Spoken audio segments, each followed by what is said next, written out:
Super Smash Bros. Has always had the same boring Nintendo characters, but characters like Mario or Kirby just won't cut it anymore. We need something that even the iPad kids will love. Have you ever wondered what would it be like to play Smash Bros. But with brain rot? No?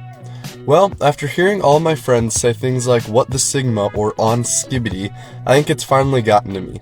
That's why I took a classic Nintendo game, Super Smash Bros., and turned it into a brain rot game, where you play as a Skibidi toilet fighting off brain rot among us. Now, the real reason I wanted to make this project is because I've been wanting to make a 2D platform fighter for a while now. Because of this, I decided to put a lot of effort into the movement.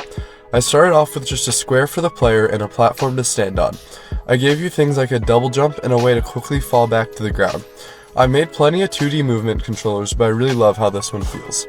Next up was adding the attacks. But first, I needed something to attack. I created this red square that was just like you, and I gave it some glasses. Then for the combat system, I only created one attack. It's just a basic light attack, and right now there's no visual feedback, but when you hit the enemy, it will get sent back.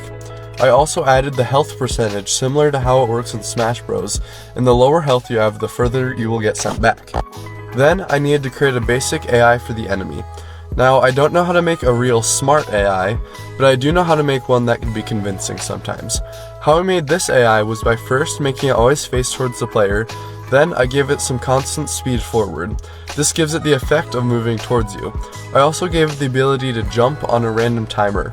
I didn't worry about limiting its jumps or anything because I thought with the timer it wouldn't be quick enough to jump again. Now, the enemy also needed a way to fight back. I kinda struggled with this idea for a while because I didn't want to make it too overpowered. My solution was for whenever it got close enough to you, it would basically flip a coin and only hit you half the time.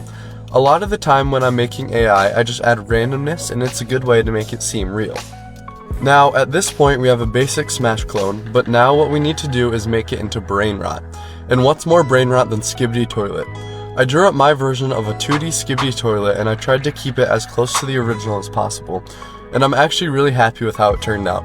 Then I gave it some animations for walking, jumping, and attacking, and I put it into the game and hooked it up to your player.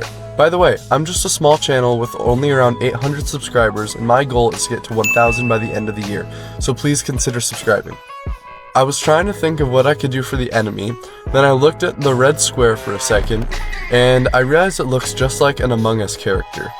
I know this is kind of an easy way out, but I decided to just leave the enemy as is and randomly change the color when it spawns. So there we go, now we have brain rot, but something is missing. The map. I went and I studied other Smash Bros. Maps to get some inspiration, and after hours of research, this is what I came up with. Now I know, it wouldn't get me any awards, but I feel like it fits the brain rot theme. It has bright colors, and I mean, what little kid wouldn't love this map? Now, you might notice that there's already some UI. I went ahead and found this free comic font that I felt like had the original brain rot feel, and I created a counter to show how many enemies you defeated, a percentage for your health, and the animation for when you get hit, and then I created this little game over screen that shows you how you did and lets you restart and try again. Then, to finish off the game and add some more polish, I created this particle effect for when you or the enemy gets hit. I also created this particle effect for when you defeat an enemy. I feel like this one's really similar to the original game and it really adds to the feel. Now for the game loop. You'll be trying to survive for as long as you can, trying to defeat as many Among Us guys as possible before your health gets too low. Maybe in the future I could add a 1v1 mode that you could play against your friends, and you could also see who could be the last one standing. Comment if you'd like to see that. So, overall, the main reason I made this game was because I wanted to make a Smash clone, but it just so happened that it turned out to be brain rot. Am I proud of myself? No. But am I happy with how it turned out? Surprisingly, yes. I really liked how the game feels and flows overall. Thanks for watching.